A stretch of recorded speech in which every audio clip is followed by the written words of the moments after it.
হরে কৃষ্ণ। সকলকে আবারও কৃষ্ণ প্রীতি শুভেচ্ছা জানিয়ে আমাদের দৈনন্দিন শ্রীমদ্ ভাগবত গীতার ক্লাসে আপনাদেরকে স্বাগতম জানাচ্ছি। তো আজ আমরা শ্রীমদ্ ভাগবত গীতার অন্তর্গত তৃতীয় অধ্যায়ের 24 নম্বর শ্লোক নিয়ে আলোচনা করব। অত্যন্ত গুরুত্বপূর্ণ একটি শ্লোক, আপনারা সকলে শ্রবণ করবেন, আস্বাদন করবেন। তো চলুন শুরু করি। নমো ওম বিষ্ণুপাদায় কৃষ্ণপ্রেষ্ঠায় ভূতলে শ্রীমতে ভক্তিবেদান্ত স্বামিনীতে নামিনে নমস্তে সরস্বতী দেবী গৌরবাণী প্রচারিণে নির্বিশেষে শূন্যবাদী পাশ্চাত্য দেশতারিণে বাঞ্ছাকল্পতরুর্ভশ্চ কৃপা সিন্ধুবেব চ পতিতানাং পাবনেভ্যো বৈষ্ণবেভ্যো জয়। অনন্ত কোটি বৈষ্ণববৃন্দ কি জয়। শিল প্রভুপাদ কি জয়। শ্রীমদ্ ভাগবত গীতা শ্রবণকারী ভক্তবৃন্দ কি জয়। নিতাই গৌর সীতানাথ প্রীতিপ্রমানন্দে। হরি বল। হরে কৃষ্ণ। ওম নমো ভগবতে বাসুদেবায়। ওম নমো ভগবতে বাসুদেবায়। ওম নমো ভগবতে বাসুদেবায়। শ্রীমদ্ ভাগবত গীতা তৃতীয় অধ্যায় কর্মযোগ, শ্লোক নম্বর 24। উচ্ছিদেউর ইমে লোকা না করিয়াম কর্ম চেত অহম শঙ্করস্য চ কর্তা সম উপহন্নাম ইমা প্রজা। উচ্ছিদেয় ইমে লোকা না করিয়াম কর্ম চেত অহম শঙ্করস্য চ কর্তা সম উপহন্নাম ইমা প্রজা। হরে কৃষ্ণ। তো এখন আমরা এই সংস্কৃত শ্লোকের শিল প্রভুপাদ কর্তৃক যে বাংলা ভাষানুবাদ দেওয়া হয়েছে সেই ভাষানুবাদ আমরা শ্রবণ করব। আমি যদি কর্ম না করি তাহলে এই সমস্ত লোক উচ্ছন্নে যাবে।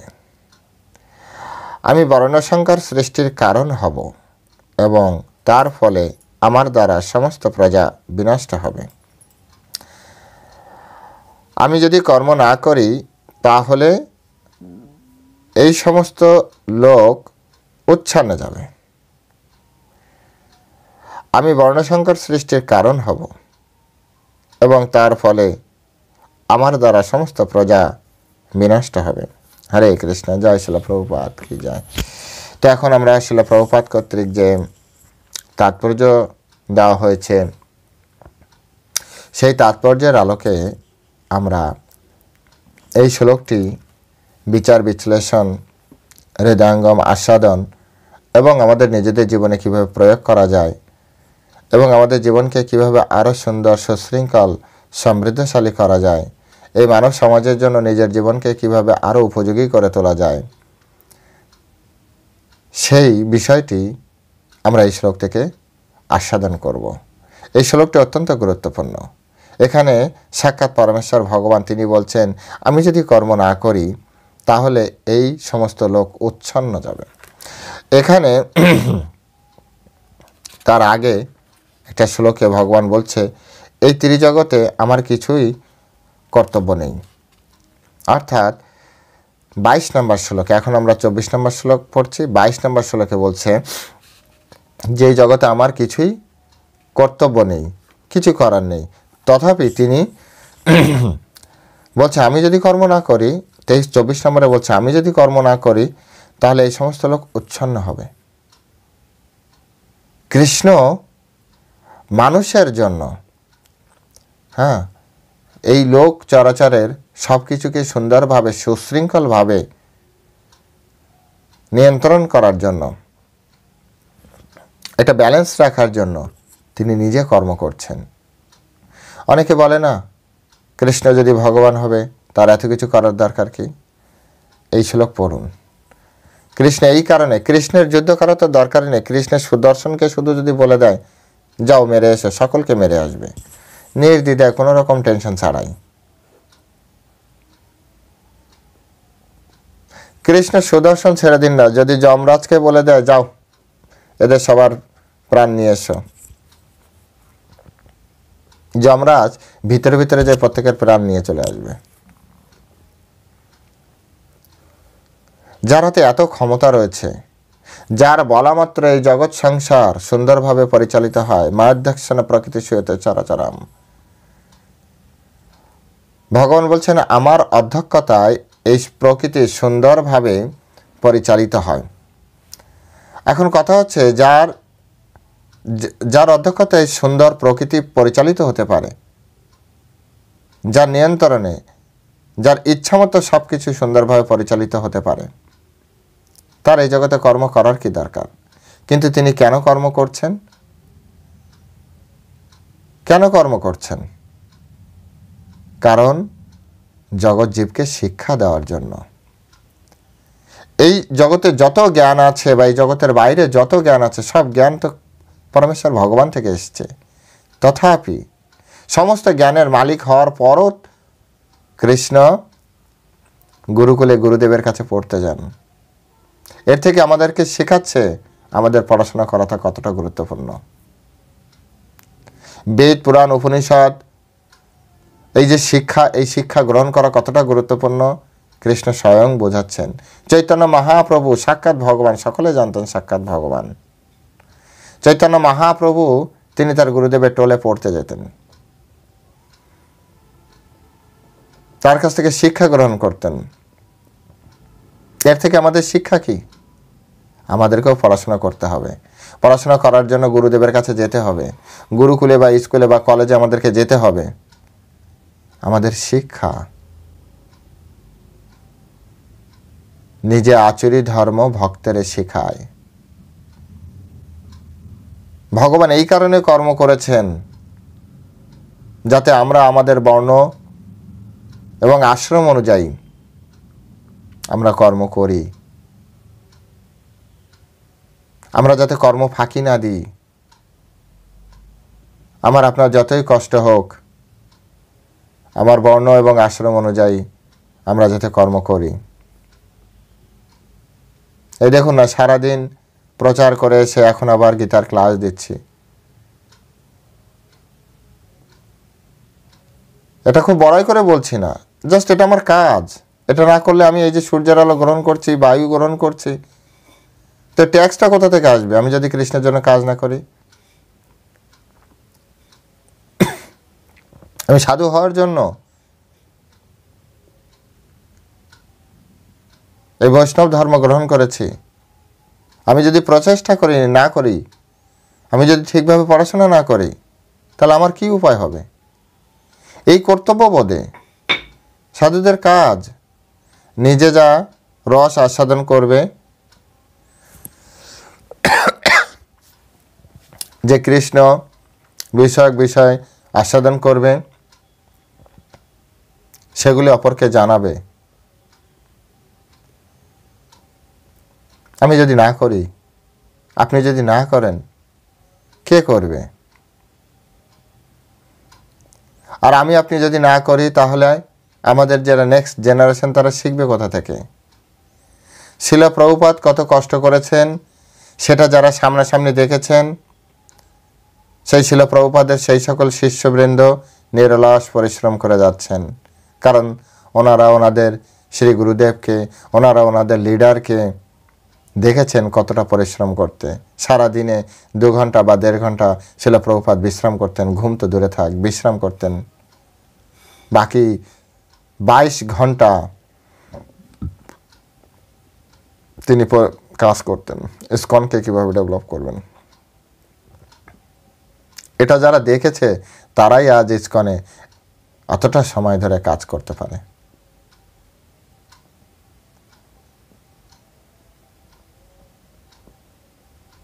নিরলস প্রচেষ্টা লিডারকে অবশ্যই করতে হবে। কৃষ্ণ স্বয়ং বলছে যে আমি এই কারণে কর্ম করি, যদি আমি না করি তাহলে আমাকে দেখে দেখো না আমাদের লিডার কিছু করে না, তোমরাও ঘুমাও, উনিও ঘুমাচ্ছে, আমরাও ঘুমাই।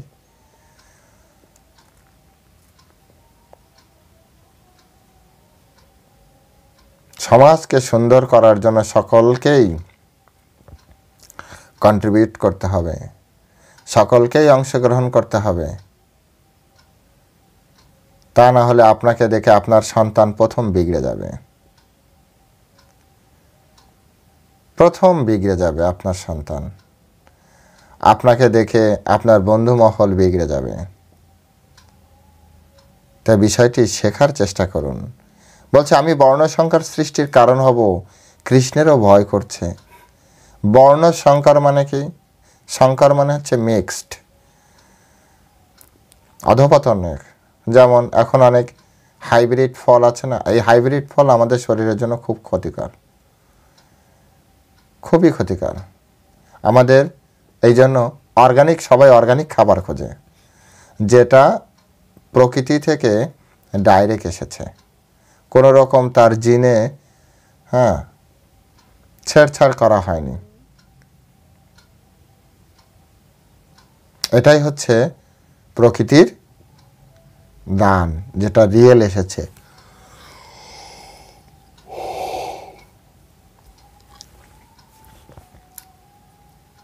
তো ভগবানও বলছে আমি যদি কর্ম না করি তাহলে একসময় আমার দেখা দেখি এই মানুষ তারা কর্ম করবে না, তখন সকলে আমাকে দোষ দিবে, তুমি তো শিখিয়ে দিয়েছ। ওই কৃষ্ণকে দেখে শিখেছে, ওই কৃষ্ণকে দেখে শিখেছে, ওই রামকে দেখে শিখেছে, ওই চৈতন্য মহাপ্রভুকে দেখে শিখেছে। বর্ণসংকর মানে হচ্ছে বর্ণে থেকে বর্ণের কাজ না করা। যেমন ব্রাহ্মণ হয়ে ক্ষত্রিয়ের কাজ করা, ক্ষত্রিয় হয়ে ব্রাহ্মণের কাজ করা, শূদ্রের কাজ করা, শূদ্র হয়ে ব্রাহ্মণ ক্ষত্রিয় বৈশ্যের কাজ করা, বৈশ্য হয়ে ব্রাহ্মণ ক্ষত্রিয় শূদ্রের কাজ করা, এটাকে বলা হয় বর্ণসংকর। আপনি যে বর্ণের আছেন সেই বর্ণের কর্ম করাটাই আপনার জন্য সব থেকে শ্রেষ্ঠ। হ্যাঁ, যদি আপনি চান সেই বর্ণের থেকে ঊর্ধ্বে বা নিচে আপনি নামতে পারেন, যদি আপনার সেই ধরনের সেই বর্ণের গুণ না থাকে। ভগবদ্গীতা বলছে চাতুর্বর্ণা মায়া সৃষ্ট গুণ ও কর্ম বিভাগ আসা, গুণ এবং কর্ম দ্বারা আপনাকে বিচার করতে হবে আপনি কোন বর্ণের। যেমন ধরুন একটা পিতামাতা ধরুন ডাক্তার, অনেক বড় ডাক্তার, অথবা আর্মির বড় একজন ব্যক্তি, তাদের সন্তান আর্মিতে না যেয়ে একজন বড় বিজনেসম্যান হয়ে গেল, তাহলে এক্ষেত্রে কি হবে? পিতামাতা ক্ষত্রিয়, সন্তান বৈশ্য, ওর বৈশ্যের গুণ আছে। এবার এই সন্তান, তার হাতে বিজনেস আছে, সে বিজনেসটা ভালো বোঝে, অ্যাকাউন্টিং ভালো বুঝে। এখন কথা হচ্ছে এই ছেলে যদি আবার আর্মিতে যায় তাহলে এর ভিতরে ভীতি কাজ করবে, তখন সেটাকে বলা হয় বর্ণসংকর। আর এই ভীতির কারণে সে তার চেয়ারের সাথে কম্প্রোমাইজ করে চলবে, যে বাবা মরে লাভ নেই, যা পাচ্ছি তাতেই সন্তুষ্ট থাকে, জীবনে রিস্ক নেবে না। সে সত্য এবং অসত্য, যদি কখনো ধর্ম অধর্ম একসাথে করে ফেলবে। কিন্তু যার ভিতরে ক্ষত্রিয়ের ভাব থাকবে, ক্ষত্রিয়ের গুণ থাকবে, সে কখনো ধর্মের সাথে কম্প্রোমাইজ করবে না। জীবন যায় যাক, মাথা কেটে ফেলে দেবো, কিন্তু ধর্মকে কেউ যদি কিছু বলে, অর্থাৎ আমার যে ধর্ম, দেশ রক্ষা করা, এর সাথে কোনো কম্প্রোমাইজ নেই। এই ভাব আমাদের ভিতরে থাকে। গুণ এবং কর্ম, গুণ কর্ম বিভাগ আসা। তো ভগবান এখানে বলছে আমি বর্ণসংকর, অন্য সংকর না, বর্ণসংকর। অর্থাৎ ব্রাহ্মণরা যদি ব্রাহ্মণের কাজ না করে, ক্ষত্রিয়ের কাজ করে, তাহলে কিভাবে হবে? ব্রাহ্মণের সন্তান, তার হওয়া উচিত ছিল ব্রাহ্মণ, কিন্তু সে ব্রাহ্মণ না হয়ে সে ক্ষত্রিয় হয়ে গিয়েছে। সে অনেক বড় একটা কোম্পানি ম্যানেজার, বা সরকারের বড় একটা উচ্চপদস্থ কর্মচারী, অথবা আর্মির কেউ একজন, তো সে ক্ষত্রিয় হয়ে যাচ্ছে, বড় বিজনেসম্যান হয়ে গেল, বৈশ্য হয়ে গেল, অনেক বড় কোম্পানির একটা ম্যানেজার হয়ে গেল, তো শূদ্র হয়ে গেল।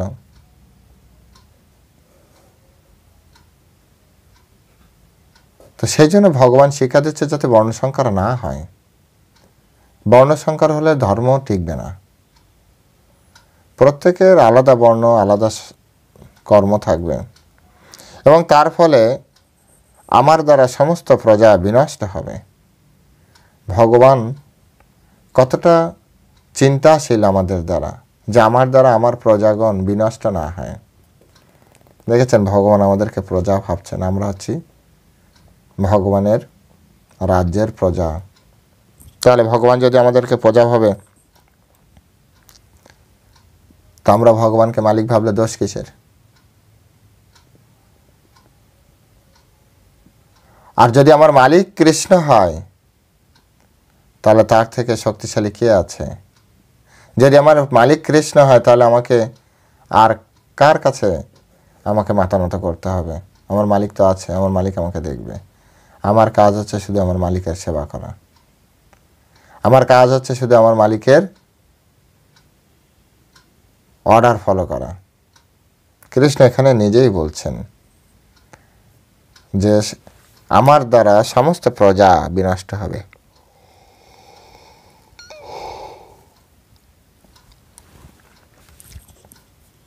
তাই আমাদের উচিত, আমাদের যার যার বর্ণে, যে যে বর্ণে, যে যে আশ্রমে আছি, যেমন বেদে বলা হচ্ছে ছাত্রনাম অধ্যয়নম তপ, ছাত্রদের কাজ হচ্ছে অধ্যয়ন করা। এখানে বেশি বুদ্ধি করার দরকার নেই। তো ছাত্রদের ছাত্র জীবনে সে অধ্যয়ন করবে। এই অধ্যয়নের মধ্যেই খেলাধুলার একটা বিষয় রয়েছে। তবে ছাত্র জীবন যখন অধ্যয়নের জন্য, ছাত্র জীবনে ব্যাস সে শুধু অধ্যয়ন করবে। ঠিক তেমনি স্টুডেন্ট লাইফের পরে গৃহস্থ লাইফে সে তার পরিবারকে দেখাশোনা করবে, পরিবারের ভরণ পোষণ করবে, সে কর্ম করবে, পরিবারকে দেখাশোনা করবে। এটা তার দায়িত্ব এবং কর্তব্য।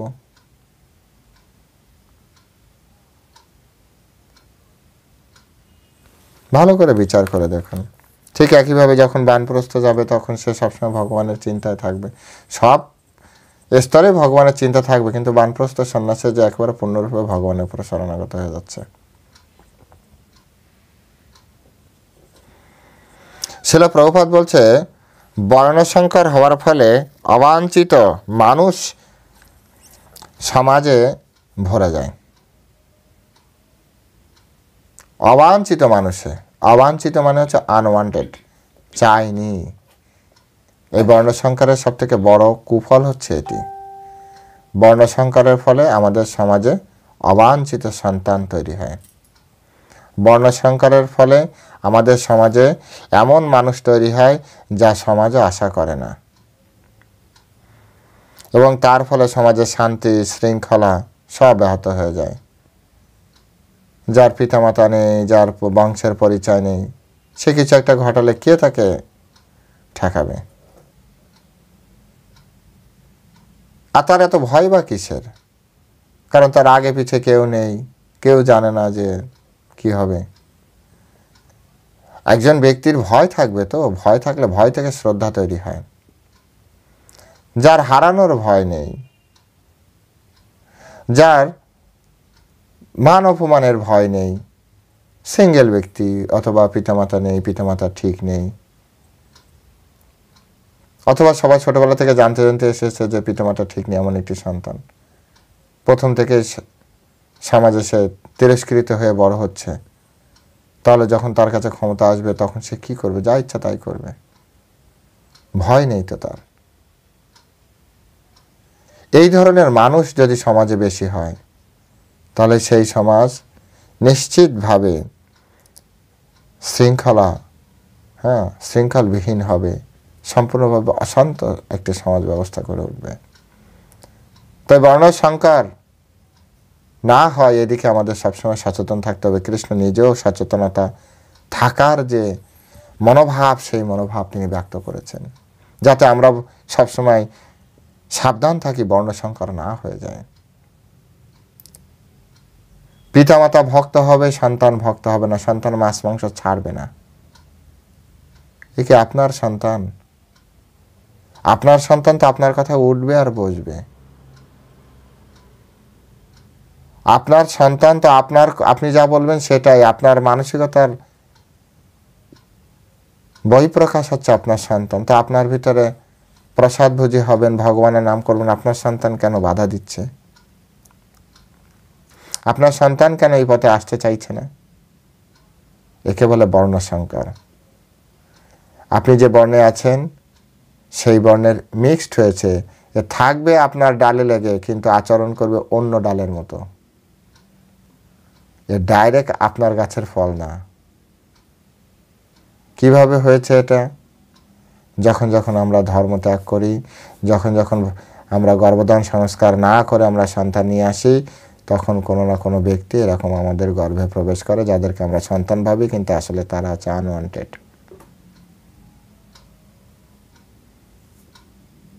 আনওয়ান্টেড বোঝেন তো? যে সন্তানকে না আছে, পিতামাতা জানে না যে কবে সে সন্তান গ্রহণ করেছে, মা জানে না কবে সে প্রেগনেন্ট হয়েছে, পরবর্তীতে সে বলে যে।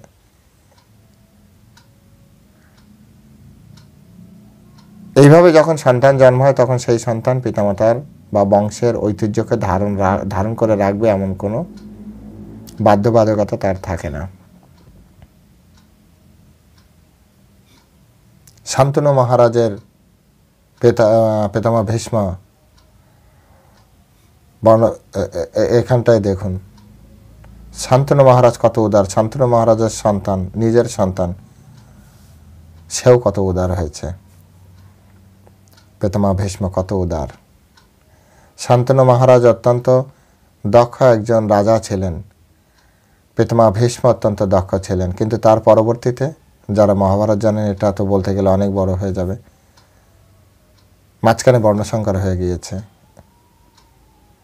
এই যে কি বলে, ধৃতরাষ্ট্র, পাণ্ডুর, বিদুর, এরা বর্ণসংকর। ওই বংশ তো লেগে আছে, কিন্তু ওই ডালের ফল নয়। বেদব্যাসের সন্তান। এবার মায়েরদের আচরণও ঠিক ছিল না, সেই জন্য তিনজন তিন রকম হয়েছে।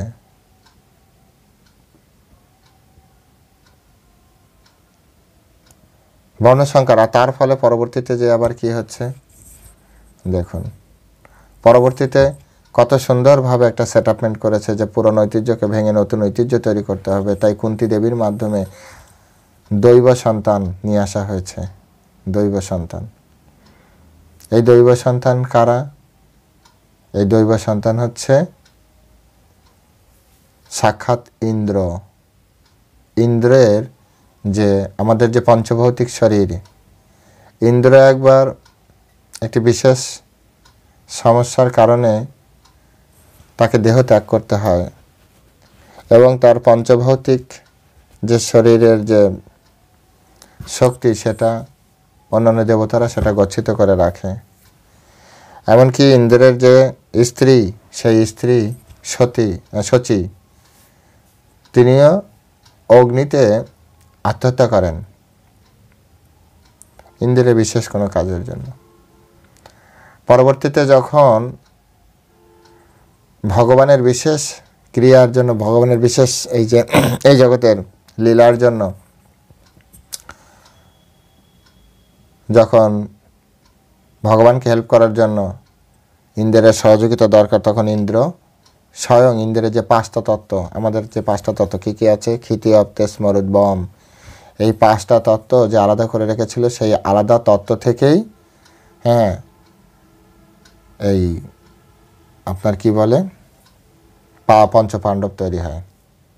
এই পঞ্চপাণ্ডব দেখতে পাঁচজন, কিন্তু আসলে এরা সবাই মিলে হচ্ছে ইন্দ্র। আর এই যে দ্রৌপদী, এই দ্রৌপদী হচ্ছে স্বয়ং শচী। তাই শাস্ত্র যখন জানবে, তখন আর এক স্ত্রীর পাঁচ স্বামী না, ইন্দ্রের সাথে ইন্দ্রের স্ত্রীর বিবাহ হচ্ছে। দেখতে নাটকের ছলে হচ্ছে কি পাঁচ স্বামী, কিন্তু আসলে পাঁচ স্বামী না, এখানে হচ্ছে স্বয়ং ইন্দ্র। যাই হোক, এটা আলাদা সাবজেক্ট। তো এগুলো থেকে আমাদের শিখতে হবে যে যে বর্ণের, সেই বর্ণের না হলে বর্ণসংকর তৈরি হয়। আর বর্ণসংকর যখন তৈরি হয় না, তখন এইরকম বড় বিধ্বংস হয়।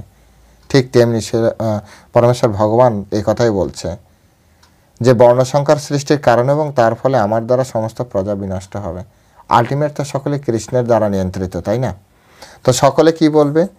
কৃষ্ণের কারণেই সব কিছু ধ্বংস হয়ে গেল, কৃষ্ণ সব কিছু ঠিকভাবে মেনটেন করলো না। তাই আমাদের পরিবারেও আমাদের বর্ণসংকর না হয়, আমাদের সন্তানরা যাতে আমাদের সন্তান হয়, আমাদের সন্তান যাতে আমাদের মতো করে ভাবে, আমাদের মতো করে চিন্তা করে, আমাদের মতো করে কথা বলে, আমাদের মতো করে জীবনযাপন করে, এটা হচ্ছে মূল পরিবারের ঐতিহ্য। তাহলে সেই সন্তান যখন অপরের সাথে মিশবে তখন কি বলবে? জানিস এটা কার সন্তান? অমুক লোকের সন্তান। এইভাবে সন্তানকে তৈরি করতে হবে। পরমেশ্বর ভগবান বলছে, আমি যদি কর্ম না করি তাহলে এই সমস্ত লোক উচ্ছন্নে যাবে। আর ছোটবেলা থেকে আমরা আমাদের সন্তানকে সঠিকভাবে মানুষ করি না। নেতারা সঠিকভাবে কাজ করছে না, পুলিশ সঠিকভাবে ডিউটি করছে না, ডাক্তার সঠিকভাবে চিকিৎসা করছে না, কৃষক সঠিকভাবে ফসল উৎপাদন করছে না। তো এর ফলে কি হবে? এর ফলে সমাজ বিনষ্ট হবে না? সকলে যদি সকলের কাজ ঠিকভাবে না করে তাহলে সমাজে বর্ণসংকর তৈরি হবে না? আর তার ফলে সমাজ নষ্ট হবে না? আমি যদি আমাদের পরিবারের সব কাজগুলো আমি ঠিকঠাকভাবে না করি তাহলে আমার সন্তান আমাকে দেখে কাজ করতে হবে না এটাই শিখবে, আর তারপরে পরিবারের ঐতিহ্য কি নষ্ট হবে না?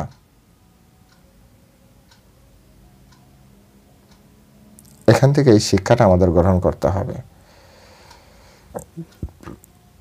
এই ধরনের সামাজিক উপদ্রব রোধ করার জন্য শাস্ত্রে নানা রকম বিধিনিষেধের নির্দেশ দেওয়া আছে, যা অনুসরণ করার ফলে মানুষ স্বাভাবিকভাবে শান্তিপ্রিয় সুস্থ মনোভাব নিয়ে ভগবত ভক্তি লাভ করতে পারে। আমরা এমনিতে খুব শান্তিপ্রিয় থাকতে পারি, সুশৃঙ্খল মনোভাব নিয়ে এই জগতে বসবাস করতে পারি যদি আমরা শাস্ত্রের যে নিয়ম কানুন, যে বিধিনিষেধ, সেগুলি আমরা মেনে নিই। এগুলো মেনে নেওয়া উচিত। শিল প্রভুপাদ বারবার করে বলছেন, ভগবান যখন এই পৃথিবীতে অবতরণ করেন তখন তিনি জীবের সর্বাঙ্গীন মঙ্গল সাধনের জন্য এই সমস্ত শাস্ত্রীয় বিধিনিষেধের তাৎপর্য এবং তাদের একান্ত প্রয়োজনীয়তার কথা মানুষকে বুঝিয়ে দেন। নিজে আচরণ করেন, আচরণ করে বোঝান যে এই বিধিনিষেধের দরকার আছে। আমি স্কুলে যাচ্ছি, তোমরাও স্কুলে যেও। কৃষ্ণ গুরুকুলে যাচ্ছে, রাম গুরুকুলে যাচ্ছে, আমাদেরকে শেখাচ্ছে। কেউ এমন করবে না, প্রত্যেকে সুন্দরভাবে গুরুকুলে যাবে, মানে স্কুলে যাবে, কলেজে যাবে, পড়াশোনা করবে। এটা বিধিনিষেধ। পিতৃসত্য রক্ষার জন্য রাম বনবাসে গেলেন, আর আমরা পিতার যে বংশ, সেই বংশের ঐতিহ্যকে রক্ষা করতে পারছি না। আমরা সনাতন বলছি, সনাতনী বলছি, কিন্তু প্রকৃত সনাতন ধর্ম পালন করছি না। আমরা নিজেদেরকে হিন্দু বলছি, কিন্তু হিন্দু ধর্ম পালন করছি না। এ থেকে আমাদের বংশের ঐতিহ্য, আমরা পিতৃসত্য পালন করছি। পরমেশ্বর ভগবান তার পিতৃসত্য পালনের জন্য 14 বছর কষ্ট করেছিলেন, আর আমরা আমাদের পরিবারের ঐতিহ্য রক্ষার জন্য আমরা যদি বলি মদ খাবো না, চা খাবো না, কি মদ খাবো না কি বলেন? আমরা যদি বলি আমাদের সনাতন ধর্মে মাছ মাংস খাওয়া নিষেধ আছে, আমাদের উচিত না, আমাদের মাছ মাংস খেয়ে জীবনযাপন করার কোনো দরকার নেই, আমরা সভ্য মানুষ, মাছ মাংস খেয়ে জীবনযাপন করবে যারা ট্রাইবাল শ্রেণী আছে, যাদের প্রবৃত্তি ওঠে, যাদের ওই ধরনের শিক্ষা ব্যবস্থা নেই, যাদের এখনও অনেক জায়গা আছে আমাদের ইসকন যে প্রচার করছে, পুরুলিয়া, তারপরে এই পাহাড়ি অঞ্চলে যায়, সেখানে কোনো আগুনের ব্যবস্থা নেই হয়তোবা, তারা এখনও গাছের উপরে বাসা করে তারপরে সেখানে থাকে। তীর ধনুক নিয়ে আমাদের আছে মন্দিরে, ভক্তি পুরুষোত্তম স্বামী মহারাজ ট্রাইবেল কেয়ার করেন, ট্রাইবেল কেয়ারে প্রচার করেন। তো সেই ট্রাইবেলে ওদের বছরে একটা দিন আসে, ওরা সেই তীর ধনুক তলোয়ার এইসব নিয়েই আসে। একবার তো আমাদের সিকিউরিটির সাথে ঝগড়াই বেঁধে গেল, ওরা তীর ধনুক তলোয়ার নিয়েই মন্দিরে ঢুকবে, আর আমাদের নিয়ম আছে যে কোনো অস্ত্র নিয়ে, সে আর্মি হলেও যাতে সরকারের অস্ত্র নিয়ে ঢোকা যাবে না মন্দিরে। ওরা তো ওদের ঐতিহ্য এইগুলো ছাড়বে না, সেই মাথায় ময়ূর এরকম পাখা টাকা দিয়েছে, একটা মুকুট করা সবার এরকম, আমরা সবাই তাকিয়ে আছি। তারপরে তো ঝগড়াই বেঁধে গেল। পরবর্তীতে মহারাজ এসে বিষয়টা বোঝালেন, কিন্তু ওরা, ওদের নিয়ম হচ্ছে অস্ত্র, যে যার অস্ত্র ত্যাগ করবে না কখনো। তারপর মহারাজ ভগবানের বিষয় কিভাবে বোঝালেন, যাই হোক বুঝে তারপরে একজনের কাছে সব কিছু রেখে গেলেন, ওরা কারো কাছে দিবে না, সেই জন্য ওদেরই লোক একজন থাকলো, তারপর ওরা ভগবানকে প্রণাম করে আসলেন, তারপর আবার সবারটা নিয়ে আসার পরে তিনি আবার গেলেন, এইভাবে। তো যারা এই শ্রেণীর আছে, হ্যাঁ, এই শ্রেণীর ব্যক্তি, তারা যদি মাছ মাংস খায় সেক্ষেত্রে তাদের প্রবৃত্তি, কিন্তু আপনি আমি তো সভ্য জগতে আছি, আমি আপনি কেন এগুলো খাবো? এটাই হচ্ছে বর্ণসংকর সৃষ্টি হবে। অর্থাৎ বিধিনিষেধ না পালন করার কারণে আমাদের শান্তি বিঘ্ন হচ্ছে, আমরা অশান্ত হয়ে যাচ্ছি। সমাজে দেখেন না, এত মানুষের এত টাকা, এত শিক্ষা, তারপরেও প্রত্যেক ঘরে ঘরে গণ্ডগোল কিসের জন্য? শান্তি নেই, প্রকৃত শান্তি নেই, সুখ নেই, দুদিন পর পর পক পক করে বেঁধে যাচ্ছে। হ্যাঁ, কে কাউকে সহ্য করতে পারছেন? এটা কিসের জন্য হচ্ছে? এটা এই কারণে হচ্ছে যে আমরা বুঝতে পারছি না যে আমরা বর্ণসংকরের দিকে এগিয়ে যাচ্ছি, আমাদের শান্তি সুশৃঙ্খল জীবন এটা আমাদের নেই, সুশৃঙ্খল জীবন নেই। আজ সকলে যদি প্রত্যেকে যদি হিন্দু ধর্ম পালন করত, তাহলে আজকে হিন্দু ধর্মের কি এরকম আপনার কি মনে হয় যে অন্যান্য ধর্মের লোক এভাবে বাড়তে পারত? সনাতন ধর্মের লোক কমতো? আমরা নিজেরাই তো অন্যের ধর্ম গ্রহণ করছি, হয় স্বার্থে নয় ভয়ে, দুটোর একটা না একটা তো হবে। হয় আমাদেরকে হয় লোভ নয় ভয়, এ দুটির যে কোনো একটা কারণে আমরা অপরের ধর্ম গ্রহণ করলাম। আমরা আমাদের ঐতিহ্যবাহী সনাতন ধর্ম, আমাদের বংশের ঐতিহ্য আমরা নষ্ট করে দিলাম, আর দোষ হচ্ছে ওদের। কেন?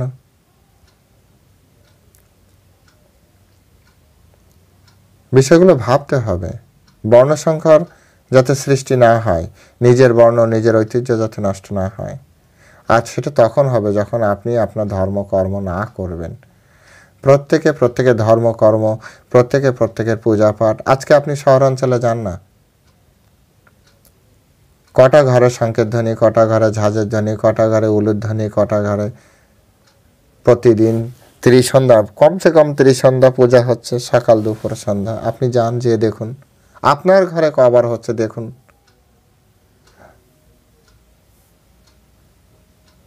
কিভাবে আমরা দেবতাদের দ্বারা আমরা সন্তুষ্ট থাক? দেবতারা আমাদেরকে কিভাবে শান্তি প্রদান করবে? আমরা নিজেরাই নিজেদেরকে অশান্ত করে রেখেছি। কৃষ্ণ নিজে এসে, ভগবান নিজে এসে আমাদেরকে শেখান, নিজে এসে আচরণ করে আমাদেরকে দেখান ভগবানের পূজা করতে হয়, দেবতাদের পূজা করতে হয়, তিনি দেখিয়েছেন। তারপরেও যদি আমরা না শিখি, কে ঠেকাবে আপনাকে আমাকে?